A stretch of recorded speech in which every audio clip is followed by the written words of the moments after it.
When the lockdown siren blares across a campus, every hallway turns into a trap-lined artery, and every ceiling vent a silent throat.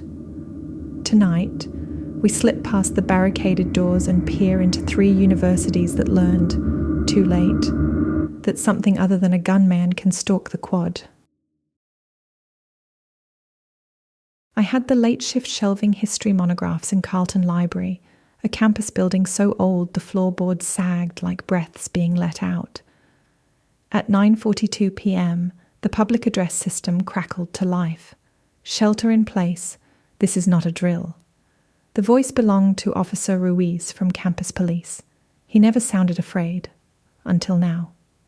The fluorescents buzzed, then half the ceiling panels went dark, leaving the rows of books in a jittery strobe of shadow and light. Monday nights were normally dead quiet, but I wasn't alone. 3 undergrads were buried in study carols, and Professor Kim was grading finals at a corner table. Everyone stared at the blinking lights, waiting for Ruiz to explain. He didn't. The speaker died with a hiss, and the silence that followed was so complete I heard my own heartbeat echo in the ribs of the building. Professor Kim motioned us toward the central rotunda. "Interior walls, far from windows," she mouthed. Her calm pushed me forward. As we crossed the marble floor, my phone erupted with texts. "Active shooter, stay put." A flutter of footfalls rose from the basement stairwell, distinct, heel-slapping noises that didn't sound panicked. They sounded deliberate. The rotunda's circular skylight had turned into a black mirror. Under it, a spiral staircase descended to special collections. And whatever was climbing those stairs had rhythm like a metronome. We bolted for the reading room, dragging study tables to barricade the oak doors. The smallest student, Elise, was sobbing, tiny, hiccuped shudders that made the panic feel louder. Professor Kim killed the lights, and we sank into a darkness perfumed by dust and old paper. The footsteps reached the hallway outside. They stopped. Then someone started humming. A child's lullaby I couldn't place. My phone vibrated again. Shooter in Visual Arts Building moving north. That was across the quad, yet the humming was 10 feet away. A scrape of metal against wood followed, slow and savoring. I turned on the professor's penlight and aimed it at the transom window over the doors. A silhouette blocked the frosted glass. Tall, thin, wearing something that sprouted from its head like antlers or antennae. It tilted sideways, listening. The penlight flickered out, but not before I saw the tips of those antlers drip, something dark and glistening onto the glass. We pressed our backs to the stacks, bracing the barricade, when my smartwatch buzzed a new alert. Building cleared, suspect contained. Relief surged, too fast. The silhouette was still outside. Elise whispered, "If they cleared the building, who is that?" The doorknob turned, once, twice. Then the humming resumed, louder, almost joyous. A single thunderous impact shook the doors, dislodging dust that sifted down like ash.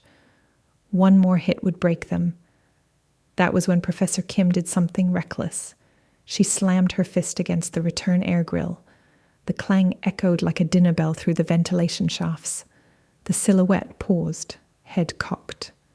We heard it retreat, those measured heel taps fading down the corridor toward the back stairwell. In the silent aftershock, we dared to breathe, but a low metallic skitter traveled above us. I followed the sound with my phone cam active, filming the ceiling vents. The duct cover behind us rattled, screws loosening. Antlers, or maybe broken umbrella spokes, protruded through the slats. Elise screamed as something wriggled in, jointed like insect legs. We ran for the emergency exit that fed into a protected alley between wings. I shoved the crash bar. Nothing. Dead-bolted from outside. Meanwhile, the grill ripped away, and a gaunt figure oozed out, its head bandaged in reams of microfilm, face lost beneath crisscrossed magnetic tape.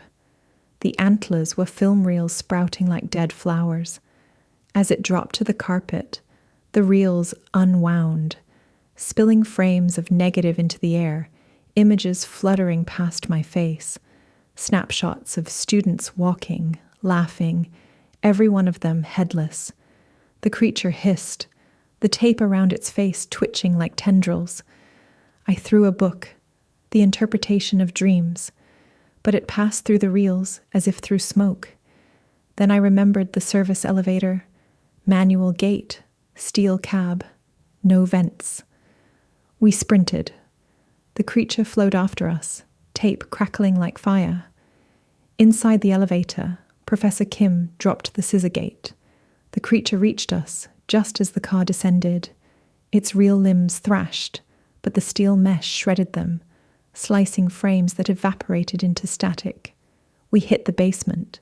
The doors opened onto pitch black, electricity long severed.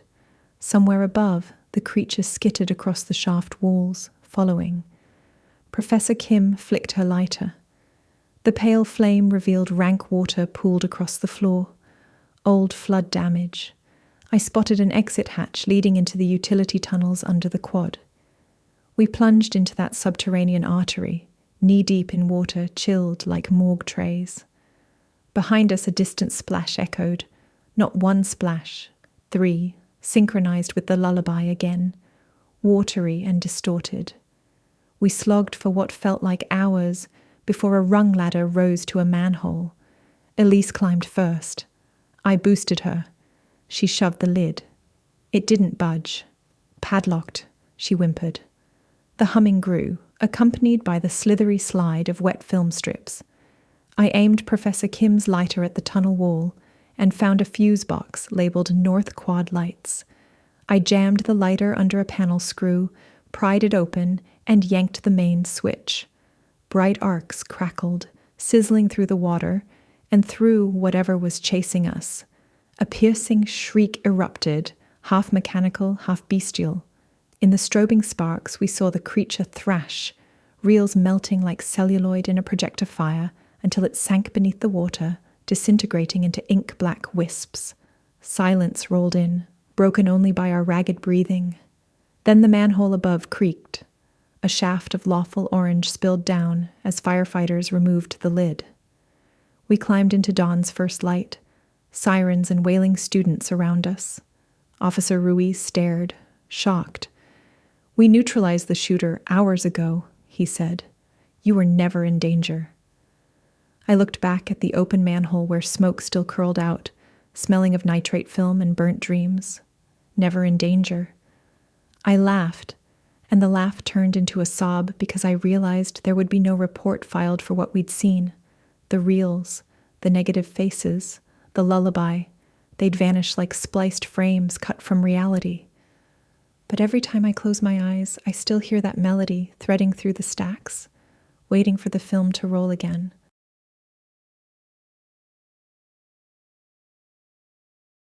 It started with the siren, but not the one we practiced for. Every University of Westbridge student knew the shrill, staggered wail that meant run, hide, fight. What split the night on April 12th was deeper, dissonant, like a foghorn inside a throat. I was on dorm duty as resident assistant for Briar Hall, a brick shoebox built in the 70s. At 1:07 a.m., the hallway fluorescents died. The exit signs blinked crimson, and the building's PA rasped one word: lockdown. I keyed my walkie. Static, cell towers, dead. I ran door to door on floor 3, ordering half-asleep freshmen to barricade and silence phones. While pounding on room 312, I felt the hallway air change, pressure dropping, like a storm cell had formed indoors. A far-off rumble made the ceiling tiles vibrate. Then, above my head, something scuttled in the ventilation ducts, nails on tin. At the west stairwell I found Sam, another RA, white-knuckling the railing. "Basement door was open," he whispered, "and there's something down there." He shivered. Sam played linebacker. I'd never seen him scared. We sealed the stair door with chains kept for hurricane protocol. The rattle in the vents paused, as if listening, then resumed, now 2 floors up. I radioed campus PD on the building handset. Landline still worked.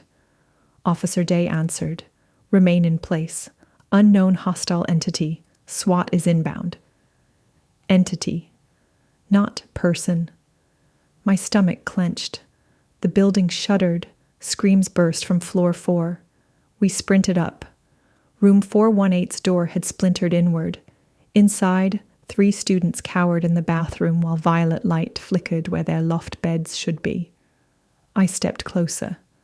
A sphere, like mercury stirred by a storm, floated midair, pulling furniture into its orbit like weak satellites. From its surface protruded what looked like wooden dowels, no, fingers, severed at the second knuckle, revolving like the hands of a grotesque clock. The air smelled of freezer-burnt meat. Sam gagged. Then the sphere spoke out a pulse, soundless but concussive. My ears popped. Blood trickled from Sam's nose. The pulse knocked us back, but the students in the bathroom shrieked as blue veins bloomed across their skin, spiderwebbing toward their eyes. The sphere dimmed, fingers retracting, and slithered through a jagged fracture in the ceiling, vanishing into the duct system like ink drawn up a straw. I dragged the students into the hallway. Their veins receded, but their eyes stayed black, pupils dilated to eclipse. They stared through me, whispering in tandem, "It's learning the halls." The building lights flickered as individual bulbs burst with tiny pops. Each explosion spelled Morse on the PA line, pulses of static forming dashes and dots. Sam, a comms major, translated, "Feed me flesh." Before I could process, a door 2 rooms down slammed open. A resident Tyler sprinted out, half his face blistered in geometric patterns. He screamed, "It touched me!" and seized, limbs contorting until bones snapped audibly. His torso folded backward. He collapsed, silent. Something banged inside the walls, racing the wiring conduits, metal clanging so fast it blurred into constant thunder. I spotted a maintenance hatch. If the entity traveled through ducts, maybe we could detour it by cutting airflow. Sam and I pried open the hatch, crawling into the mechanical crawl space. Cables swung like vines, filters dripped condensation. Ahead, the mercury sphere pulsed, now studded with more finger fragments, a crown of digits. It didn't attack, perhaps curious. Sam whispered, "Thermal exchange pumps cut off oxygen here. It might weaken." He lunged, wrench in hand, toward the emergency shut-off valve. The sphere responded, cords of quicksilver snaking out and spearing through his forearm. Sam howled, yanking free, but the spear remained, siphoning tissue. His muscle liquefied, traveling the cord into the sphere, which expanded, color shifting from silver to dark arterial red. I grabbed the valve and twisted. Fans died and the crawl space grew hot, stale. The sphere quivered, surface distorting into screaming faces. One looked like Tyler. It spasmed, retracting its cords from Sam, then shot upward through a grate, leaving viscous blood that smoked on the metal. Sam slumped, conscious but pale. "Get them out," he mumbled. His forearm was hollowed like cored fruit. I half carried him back to the hallway. The black-eyed student still whispered. Fire alarms triggered. Sprinklers hissed, but only black sludge rained, smelling of copper. An explosion rocked the east wing. Over the cacophony, the PA crackled. SWAT breached exterior. If you can move, head to primary stairwell. I dragged Sam, guiding the 3 entranced students, who seemed magnetized toward the entity's movements.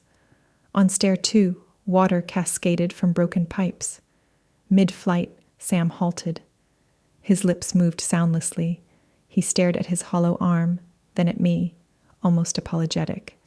I smelled ozone. Then his veins ignited, turning into incandescent wires. He shoved me, hard. Run. The explosion that followed wrote his silhouette in negative across my retinas. The staircase disintegrated, spraying rebar and concrete shrapnel. I crashed onto level 2, ears ringing. Through dust, I saw the sphere below, now the size of a compact car, absorbing debris mid-air. It changed shape, contracting into a humanoid outline, a mosaic built from every body part it had consumed. It raised an arm composed of Sam's scorched bones, stitched with Tyler's skin, and pointed at me. I fled along the second-floor hallway, doors buckling as residents pounded for release. I reached the freight elevator, manual, hydraulic. I hurled my RA master key at the call button recess until the panel cracked, shorting and summoning the car by default. When the doors opened, I realized the elevator was already half full. 2 SWAT officers drenched in slime, breathing hard. Stairs collapsed. One barked, "This is all we've got." Steel wrenched behind me, the sphere creature rounding the corner. We yanked the gate closed. The officer peppered the thing with shotgun fire. Pellets passed through, absorbed like vitamins. It surged forward, arm morphing into a pike of rib bones. I jabbed the car's emergency stop mid-descent, halting us between floors. The creature slammed the gate, shaking the car loose from guide rails. The other officer ripped the panel and hot-wired the drop clutch. We plummeted 4 stories, crash landing in the basement with force that ruptured my shoulder. The sphere above wailed, sound reversed between inhale and exhale. Sparks rained from torn cables. We rolled free just as the car roof crumpled under descending mass. In the dark, the officer yelled, "Boiler room, gas line." I understood. We'd roast it. We limped into the boiler corridor, heat blistering. The gas main hissed through a severed pipe. The officer drew a flare. The creature squeezed through the elevator shaft hatch, now molten gold, patches of human skin sloughing off. It moved slower. Maybe gravity, maybe the boiler's radiant heat. I turned a wheel valve, full open, gas whooshing. The officer struck the flare, tossed it. Fire blossomed, sprinting the gas trail to the shaft. A shockwave slammed me against the wall. The ceiling cracked. Water mains burst, flooding flame into roaring steam. Alarms died. Then all was black. I awoke outside on a stretcher at dawn, Briar Hall's windows belching vapor. Nobody spoke. Paramedics worked on me while hazmat teams ringed the building. When they pulled Sam's ID badge from my clenched fist, I realized I'd been holding it the whole time. They asked what I saw. I told them about a sphere that learned and fed, about hollow arms and black-eyed students. They recorded nothing, faces blank. A dean stepped in and called the event a mechanical fire. He thanked me for my heroism. Classes resumed in alternate housing 2 weeks later. Occasionally I wake at 1:07 a.m., certain I hear a foghorn thrumming beneath my bed. And some nights, when the dorm is quietest, distant vents still rattle with nails on tin.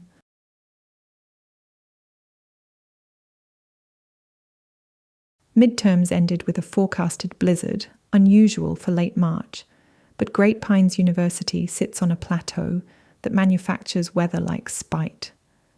I was pulling an all-nighter in Prescott dorm when the emergency text pinged at 11:58 p.m. Severe weather plus unknown threat. Campus lockdown effective immediately. Unknown threat? My roommate Gabe clicked the news tab. Nothing. Power blinked off, then back. Prescott's resident coordinator, Ms. Voss, herded us into the hallway. Safety in numbers, she said. Snow battered the windows with needle noise. Somebody asked if tornado sirens should be blaring. Voss shrugged, face tense. The hallway lights dimmed to brownout levels, and somewhere east the campus bell tower rang midnight, clangs warped, dragging like slowed tape.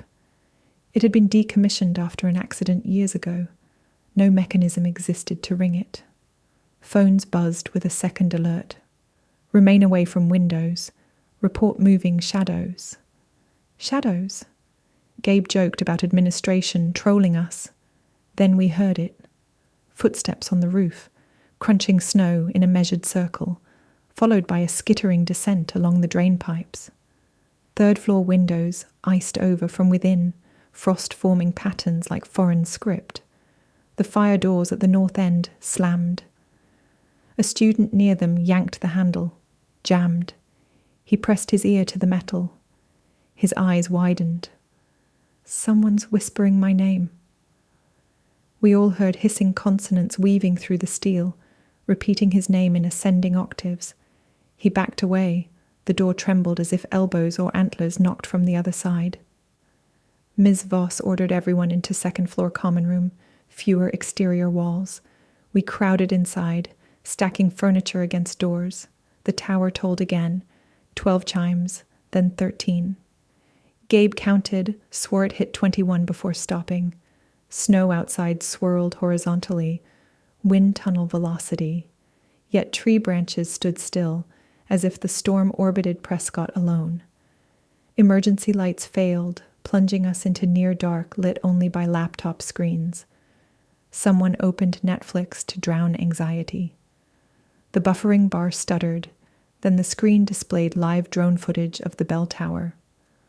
Atop the spire stood a figure in 19th century academic robes, face hidden beneath a mortarboard cap, whose tassel twitched like an insect feeler.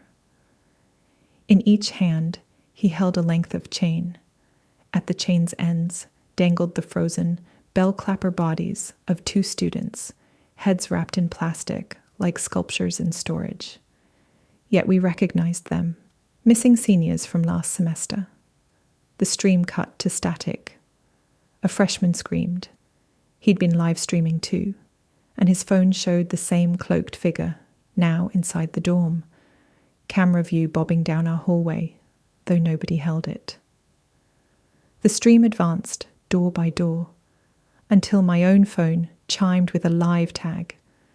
The camera POV stood outside the common room, its lens turned sideways, as if listening. Metal squealed. A window behind us cracked in a spiral, frost etching radial runes. Beyond the glass, snow parted, revealing drifts shaped like kneeling silhouettes. One lifted its head, a face carved entirely of ice barring eyelids over glowing cinders. It exhaled, fogging the glass from outside. Gabe hurled a couch at the window, the couch stuck halfway through the pane-like resin, suspended. Frost crept from impact points, devouring upholstery, converting cotton to brittle crystal that tinkled to the floor. The ice face pushed against the couch, splitting it like styrofoam, arms elongating into crooked extensions. We retreated down the hall. At the stairwell, another window erupted inward, and a gust of snow carried dozens of tiny ice shards that arranged themselves mid-air into humanoid shapes, each no bigger than children, yet razor-edged. They advanced, chittering like glass chimes. We barricaded a dorm room, shoving desks against the door. The ice children tink-tink-tinked as they tapped, searching for weakness. "Why is it only Prescott?" a girl asked. I remembered campus lore. The bell tower collapse of '89 killed a maintenance worker named Crandall Prescott, the building's namesake, after administration ignored his safety reports. Legends said his ghost rang the bell to warn of disasters, but the tower was welded shut. I'd laughed at tours telling that story. I wasn't laughing now. Gabe rifled through the RA's emergency kit. Flares, thermal blankets, vodka for sterilizing. I grabbed a flare. Its heat might melt the ice. The pounding at the door grew rhythmic, like the tower bell. Then a slot opened in the wood, splinters peeling back into a mouth shape. From that living gap spoke a voice, equal parts wind and rope creak. The debt is unpaid. One toll for every broken promise. I struck the flare. Crimson glare filled the room. The mouth hissed, wood charring where flame touched. The ice children shrieked in chorus and retreated, but only a step. Ms. Voss radioed campus security. They were pinned in their cruiser, tires fused to the ground by instantaneous ice. No help, so we chose flight. The dorm's laundry chute opened into the boiler basement. From there, tunnels connected to the athletic center. We pried the chute, tied blankets into a rope, and lowered ourselves. I landed in dank warmth. Steam pipes hissed, blessedly normal. But the bell tolled directly overhead, muffled by tons of concrete. In the tunnels, Gabe navigated by maintenance maps on his phone. We passed pipes encrusted with rime so cold it burned. Ahead, a cross tunnel glimmered with light. Moonlight? No. It flickered. We edged closer. The cloaked figure stood beneath a maintenance lamp, chains gone. Its cap fell away, revealing a skull whose teeth were melted lead, jaw wired shut with barbed staples. In his hand he held the tower's iron bell hammer. He raised it, swung. The tunnel wall beside him dented outward like tin, yet made no sound. Instead, the impact manifested as a toll inside my head, vibrating molars. Gabe staggered, nosebleed erupting. We bolted down another corridor. Steam valves burst, filling air with opaque white. Through the fog came silhouettes of ice children, features blurred but claws unmistakable. I swung the flare. It splashed molten red across them, severing limbs that shattered like glass ornaments. But for every child felled, another formed from the mist. At last we reached an iron door labeled Field House Access. It was padlocked. Ms. Voss produced bolt cutters, but her hands shook so badly she dropped them. I grabbed the cutters and snapped the shackle. We spilled into the field house, massive, open, roof lattice 30 feet up. Snow had punched holes through skylights, forming narrow columns of spiraling flakes. The bell tolled from the rafters. The cloaked figure descended, not falling but stepping on air as if on invisible stairs. Ice children ringed the perimeter. The figure pointed the hammer at me specifically. My ears filled with distant weeping. Voices of those seniors, of every student Prescott Hall had lost. I understood then. We were stand-ins for an indifferent administration that never paid its dues. Instinct screamed to fight. I grabbed a propane heater from the sidelines, twisted the valve, and lit it with the dying flare, turning the nozzle into a flame cannon. I aimed at the figure. Fire washed over his robes. They combusted, peeling like old banners, revealing a desiccated corpse in groundskeeper overalls, ID tag reading C. Prescott. His eyes glowed furnace orange. He advanced unfazed. Gabe shouted, "The bell!" Hanging from the rafters was the practice bell used by the music department. I redirected the flame to melt the winch cable. Metal dripped, and the bell plunged, smashing the floor between Prescott and us. The toll that erupted blasted every window, snow spiraling out in a centrifugal burst. The ice children screamed, bodies fracturing into diamond dust. Prescott paused. His hammer clanged onto concrete. For a moment, his furnace eyes dimmed, as if memory returned. He looked at the dorm keycard on Gabe's lanyard, letters PRESCOTT printed beneath the university crest, recognition and sorrow. He touched the keycard gently, and both it and his hand vaporized into snow. His body unraveled into drifting flakes, joining the blizzard rushing out the shattered skylights. Silence. Then exterior sirens rose, real ones this time, announcing all clear. Snow stopped within minutes.